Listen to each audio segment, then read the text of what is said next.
There are only two kinds of hunters in Monster Hunter Wilds. Which are you? Team Raydow or Team Duna? They ask you how you are, you just have to say that you're fine when you're not really Hello, my fellow hunters, and welcome today as we're gonna talk Wilds. No way! What? That's crazy! Okay, look, the point is, it's the funnest of topics to talk about, and you will like it. You probably will like it. That's why you're here. We're all here to be excited for Wilds because we can't play it yet. Because this is going to be the longest 3 months of our lives. Please, where's the demo? In any case, let's talk the monsters. Because, look, ultimately, the most important thing in Monster Hunter is the monsters. And yes, that is the kind of genius level observation and a well put forth points that you come to these discussions for, I'm sure. But what I mean more in that in Wilds, that sentiment has never been stronger. Wilds is its monsters. It is its environment, its nature, the creatures placed within them, and everything breathing, alive, in a way that Monster Hunter has never been able to do, despite the developers clearly, and indeed stating so, always wanting to. The sheer detail of nature in Monster Hunter Wilds makes Monster Hunter World look like Monster Hunter 1. I know. But to be more specific, this is something I've kind of been thinking about that was really cemented by the recent developer interview post-Tokyo Game Show, where they stated that Monster Hunter Wilds very much does not have a focus on elder dragons. Now, a lot of people have talked about this, us included, as to what that might actually mean. Are we going to get a Monster Hunter where the base low high rank game doesn't have very many elders in it at all, and it lets the non-elders shine for a while before Master Rank comes in with a veritable army of them, which isn't too far off base Rise, which barely had any. Honestly, it's not like base World was overflowing with them. The 5th gen has introduced more Elder Dragons than any other gen by a fair amount, but it was Iceborne and Sunbreak that really did that. So it wouldn't surprise me if Wilds did the same. But this isn't really the heart of what I want to talk about, / what is inspiring what I am talking about. That is more people's reaction to this notion. Because however you interpret this dev statement, and you can interpret it really any way you like, no one knows for sure until we know more. All we know for certain is that World was very much an Elder Dragon focused storyline, and Wilds is very much a nature being as realistically natural as it can be, exploring this new land kind of storyline. And for that, they highlight the actual apex monsters being so important. But a lot of people's reaction to that has been anywhere from, oh, that'd be disappointing if there's not really any elders or just a couple of them, all the way till I've seen the insanity that is the following statement: I'm not going to buy this game if there's a low amount of elder dragons in it, which is just blowing me away. I almost kinda get it on like a superficial level, because you associate the Elder Dragons with the big badass moments in Monster Hunter, because generally, yeah, they are the big badass endgame threats, they have the coolest moves, they have the most epic fights, they have the best equipment, but that's not necessarily because they're Elder Dragons, it's just because Elder Dragons tend to come at the end, and the things that are at the end are the most impressive by nature of a difficulty and progression curve in the game. So if the end, air quotes, is just Apex monsters, then it's Apex monsters that get to have all of those things. I mean, even in previous Monster Hunters, something like Atal'Kar isn't an Elder Dragon, and I don't think anyone's going to argue against her being a satisfying spectacle, one hell of a hunt, and so on and such forth. So when it comes to Wilds, if we get, let's say, 5 locales, and each locale has an apex monster, we've got Raydow, we've got Duna, that leaves 3 more.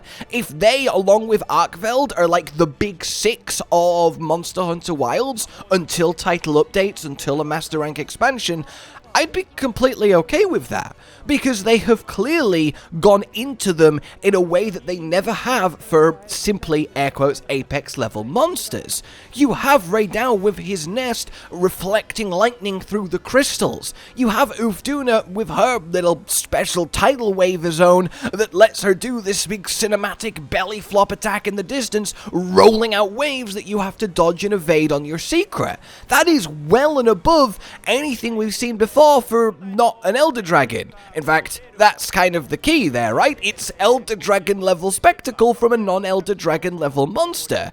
So the categorization kind of doesn't matter in that sense. Elder Dragons are associated with the endgame, but they don't have to be.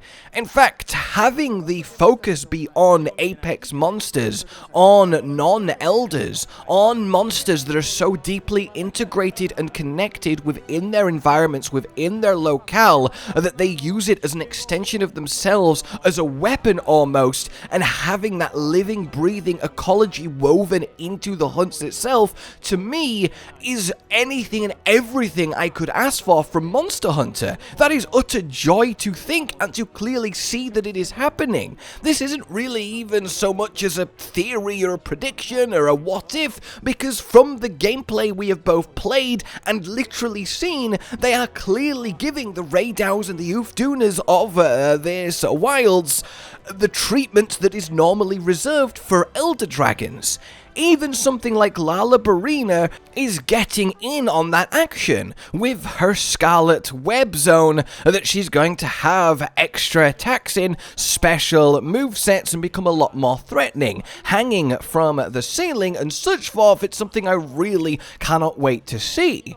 So when you look at it that way, do we A, want a Monster Hunter where until you get to the usual Elder Dragon endgame, nothing is kind of crazy in that sense, they're just, you know, good solid hunts as usual, or B, a Monster Hunter where every monster has this kind of specialness to it, has this extra little bit of spice, has this cherry on top that makes it feel like it has been given the attention, again, normally reserved for Elder Dragons? Of course you would choose B, because that's really freaking awesome to have that experience with everything, to have no throwaway or forgettable hunts, to have everything have this meaningfully place in your journey that doesn't need to come at the end to be meaningful.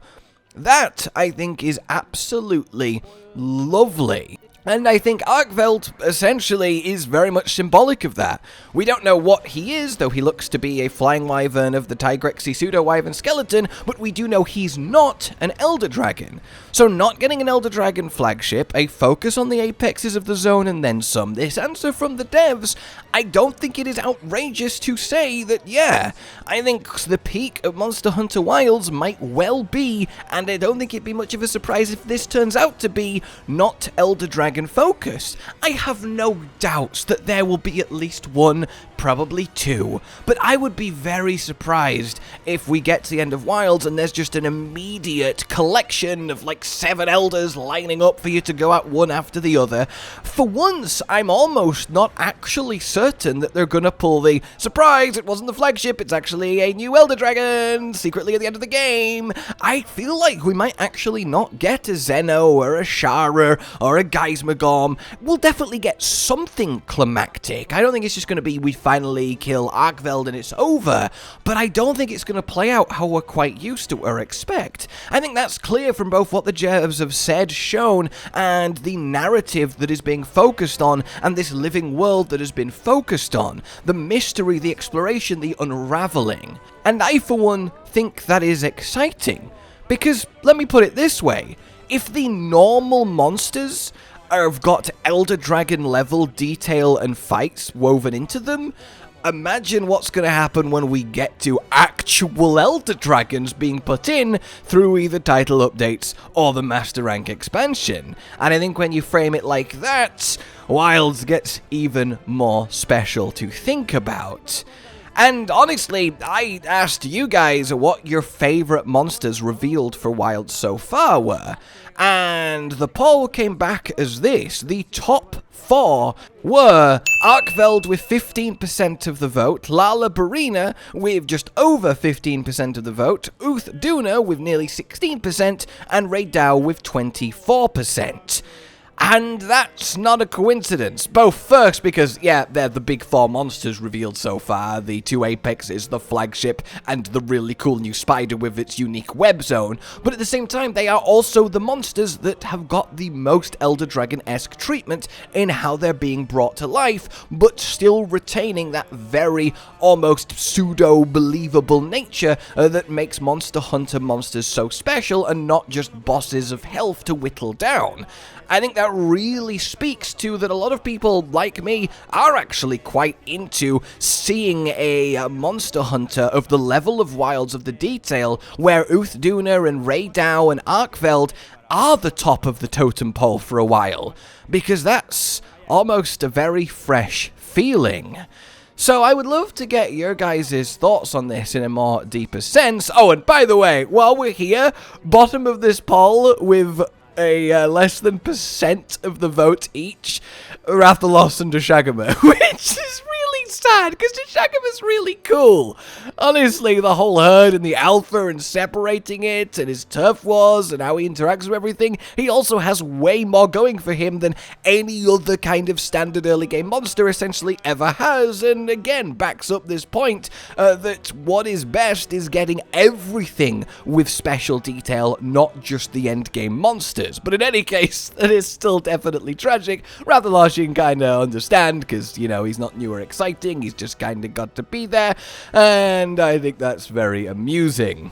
But yeah, basically, I just kind of really wanted to discuss the reaction that I saw from I'm going to assume minority, but still quite a visceral reaction to the idea there might be no or low Elder Dragons in Wilds being so negative.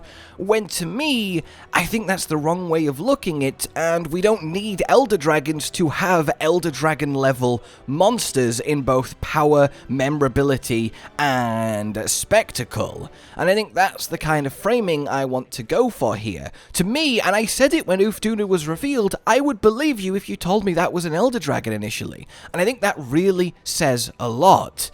I don't think Duna, Raidao are in any way disappointing. I don't think getting 5 monsters of their caliber would be a disappointing suite of endgame monsters to hunt on repeat. I'm sure there will be surprises and twists, an endgame system like Tempered or Blood Blighted and so on and so forth. There's all of that to come for any kind of difficulty needs. But in terms of mechanical interest, what we've already seen from already just the new monsters we know about is more involved than any other Monster Hunter game has ever been for the equivalent level of monsters, and that is everything, and it's not needed the Elder Dragon stamp to be that, and I think that's what's really key here, and I for one am all for that kind of Monster Hunter if we then later down the line, as I say, in updates or expansions, get that big bad Elder Dragon infusion. We really can have our cake and eat it too, and I think that's the thing that's worth remembering. So let me know again what you guys think on all this, but for now, like if you enjoyed this, subscribe and hit the bell for more. Consider supporting the future of the channel on Patreon down below, and until we meet again, a goodbye. Josh, Cotton, and Hollow with the videos, dropping the humor like a hammer on your tippy toes, bringing entertainment on a daily arrangement to take our insanity and turn it into entertainment. Yes, I said entertainment twice, to reiterate that it is nice to look into your faces on a mostly daily basis when you let us in your homes to make the whole world a stage. Goodbye.